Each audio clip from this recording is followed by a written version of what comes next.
When I started to work with AGM, I thought, okay, I never did it before. I don't have any experience.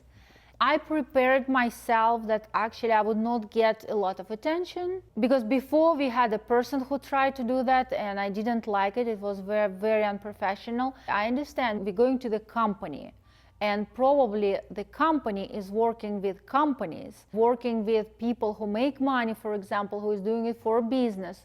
So it would be probably more serious. It would be completely another level. Get prepared that we would be completely lost. Is that what I thought? And the amount of love and care, easy communication and interest, I was amazed.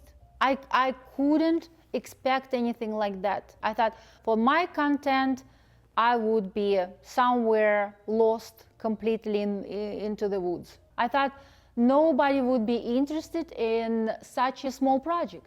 And I'm so appreciated for your help and care and willingness to help. Thank you so much, for sure.